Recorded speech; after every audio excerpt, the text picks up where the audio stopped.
지금부터 지역사회 간호학 실습 문제 해결을 위한 시나리오 보고서 토론을 시작하도록 하겠습니다. 첫 번째, 지역사회 대상자의 간호 문제 사정에 대해서 주관적 자료 찾으신 분 있으시면 말씀해 주세요. 네, 제가 먼저 말씀드리겠습니다. 네, 저는 첫 번째로 이제 아이쿠 다리아하고 의자에 앉는 부분 먼저 하나 찾았고요. 그다음 두 번째로 서문시장 가서 국수 한 그릇 사 먹고 뭐 짭짤해서 맛있게 먹었는데 뭐 이거랑 그리고 마지막 한 개는 걸어왔더니 몸이 무거워서 그런지 무릎이 아프네요 라는 주관적 자료 부분 세 가지 찾아봤습니다. 다른 주관적 자료 찾으신 분 있으신가요?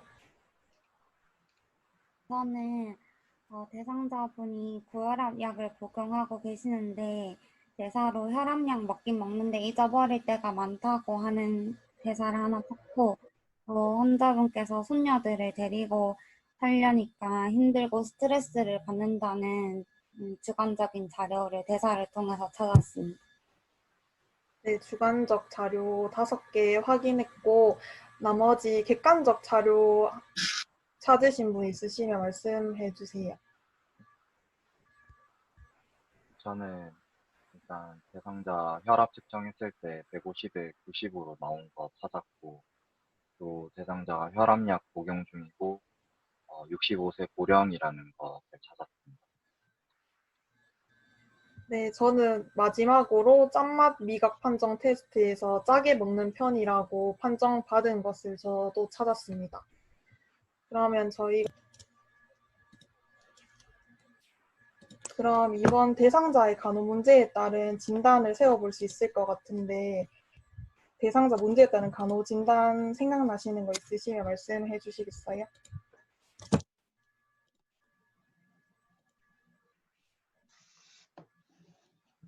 저는 우선 대상자의 무릎 통증과 관련된 만성 통증을 진단으로 세울 수 있다고 생각합니다.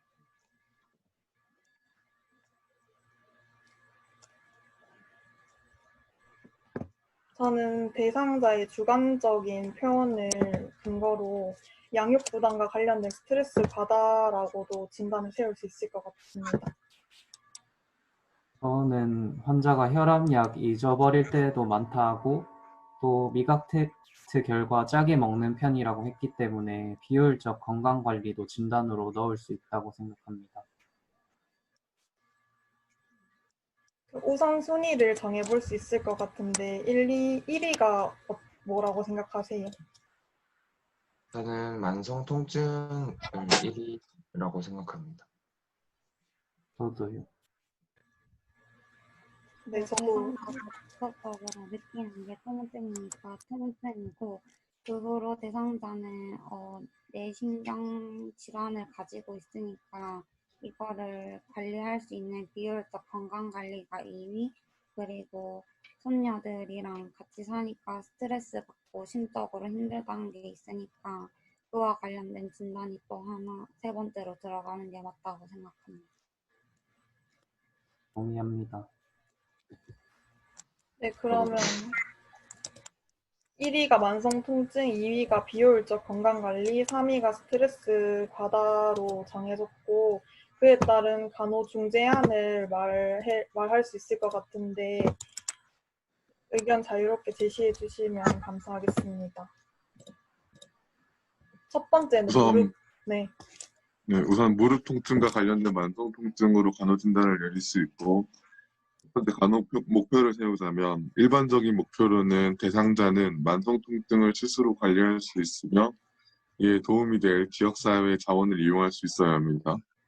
그리고 구체적 목표로는 대상자는 2020년 7월 15일까지 가정에서도 쉽게 수행할 수 있는 무릎 관절 통증 병감 요법을 능동적으로 수행할 수 있어야 합니다.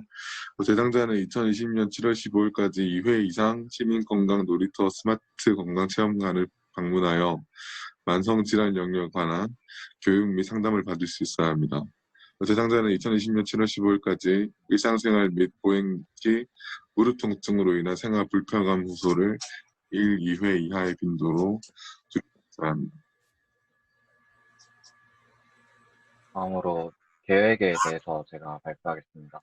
우선 사전 계획에서 NRS를 이용해서 대상자의 통증 정도를 파악하고 통증의 양상과 주기를 측정한다. 그리고 대구광역시 시민건강놀이터 체력 측정 체험관에 방문하여서 체성분이나 근력, 근지구력, 심폐지구력, 유연성, 민첩성 등을 측정하여 대상자의 건강 상태를 파악해야 한다. 중재로는 대구광역시 시민건강놀이터 운동상담실에 방문해서 통증 개선을 위해 개별 맞춤식 건강생활 실천계획 수립을 실시한다. 또 시민건강놀이터의 콜센터를 이용해서 역량, 운동, 상담, 건강생활 실천과 관련한 생활습관 상담 전문가를 통해서 상담을 받을 수 있도록 합니다. 그리고 교육 계획에서 대구광역시 노인종합복지관 등 관련 기관을 연계하여 건강한 무릎 관리 방법에 대해 강의 참여하도록 장려하고 또 해당 부의 보건소와 연계해서 무릎 강화 운동 프로그램에 참여하도록 장려하는 중재 계획을 세워봤습니다. 네, 그러면 두 번째 간호 진단에 대해서도 계속 발표 부탁드립니다. 네, 두 번째 진단은 지역사회 자원 의사소통 결여와 관련된 비효율적 건강관리입니다. 일반적 목표로는 대상자는 스스로 시민건강놀이터를 방문하며 이와 관련된 자원들을 이용 지원받을 수 있다로 할 수 있을 것 같습니다.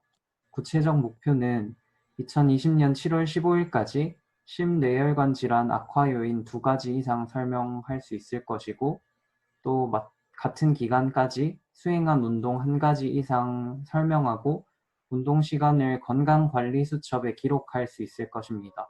또한 고혈압 약물 복용 여부와 복용 시간에 대해서 설명할 수 있을 것입니다. 마지막 구체적 목표로는 7월 30일까지 수축기 혈압 140 이하, 이완기 혈압 190 이하를 유지할 수 있을 것입니다. 이에 대한 간호 계획으로는 제가 몇 가지 말씀드리겠습니다. 사전적으로 대상자는 건강 놀이터에서 이제 평가치로 사용하는 심뇌혈관 질환 위험도를 사용해서 환자 상태를 평가할 수 있고 이때 포함되는 내용들이 대상자의 혈압이나 키나 체중, 체질량, 식이 습관, 운동 시간 같은 것을 같이 사정할 수 있습니다. 또한 대상자가 평소 짜게 먹는다고 했었기 때문에 짠맛 미각 판정을 측정할 수 있고 고혈압 약물을 제대로 복용하고 있는지 약물을 함께 확인할 수 있습니다. 교육적 측면에서는 통합 상담실 같은 것을 이용하면 이제 대상자가 주기적으로 교육을 어떻게 받아야 되는지 실질적으로 안내를 받을 수 있고 앞서 말씀드렸듯이 이제 건강관리 수첩을 자가로 기록하는 것을 이제 교육할 수 있습니다. 또한 영상 체험관이나 교육 리플릿을 이용할 수도 있고 고혈압 약물의 복용뿐만 아니라 부작용 같은 것을 함께 교육해 줄 수 있습니다.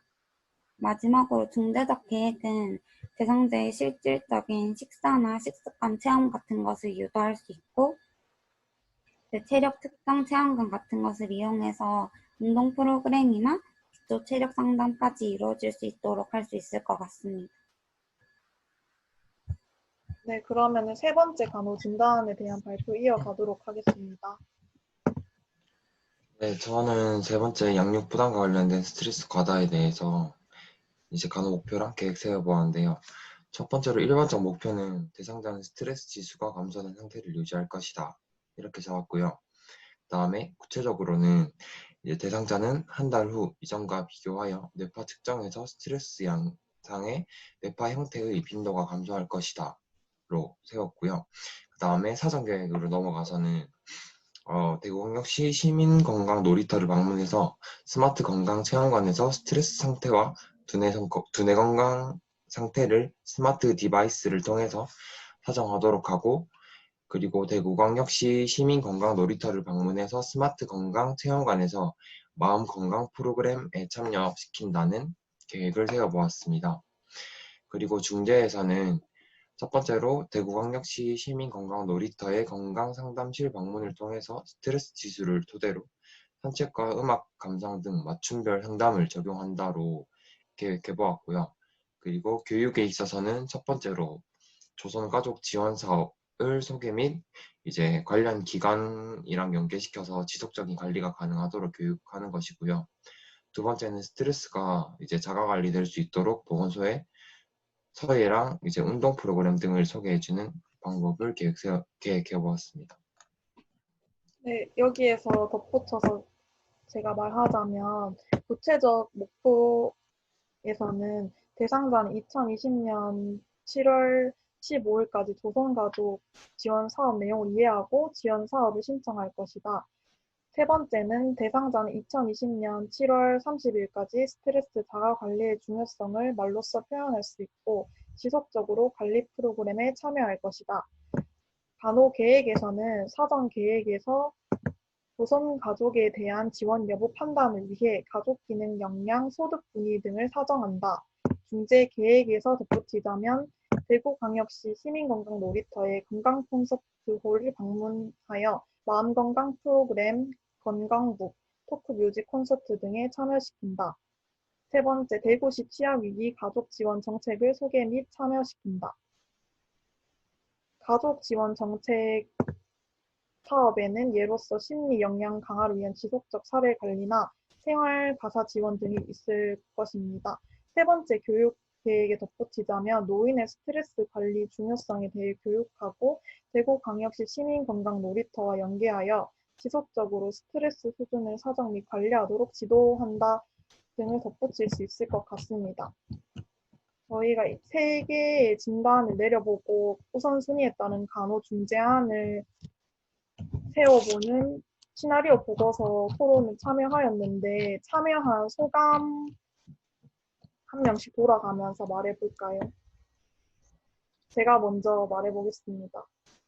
저는 대상자 주관적 자료 및 객관적 자료의 내용이 작아서 간호 진단 내리기에 어려움이 있었다고 생각하고 또한 지역사회 자원을 최대한 활용하여 간호 중재를 실시하려 했지만 대상자의 주거지와 정확한 소득 수준을 파악할 수 없어서 지원 사업 적용에 어려움을 겪었습니다.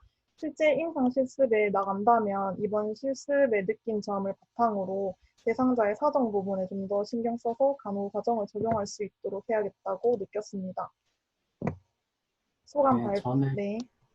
저는 대상자의 간호 문제 시나리오를 해결하기 위해 지역사회 자원을 알아보고 간호사로서 할 수 있는 일들을 생각해 볼 수 있는 기회가 되었습니다. 현재 많은 자원들이 고혈압과 만성질환 관리를 위해 제공되고 있지만 생각보다 제가 잘 몰랐다는 것을 깨달았고 저처럼 이런 사업들에 대해 알지 못해서 간호를 제공받지 못하는 사람도 있을 것 같다는 생각이 들었습니다. 그리고 자료가 너무 제한적이어서 그 부분은 조금 아쉬웠습니다. 이상입니다.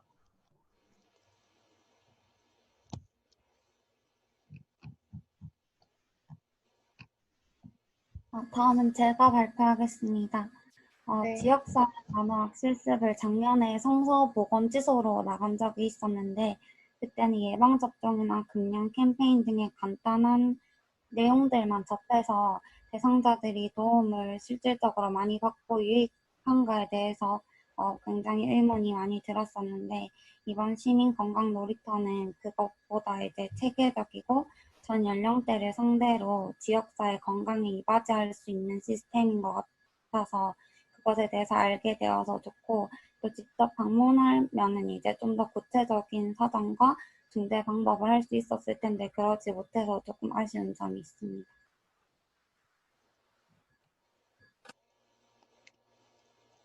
다음으로 제가 하겠습니다.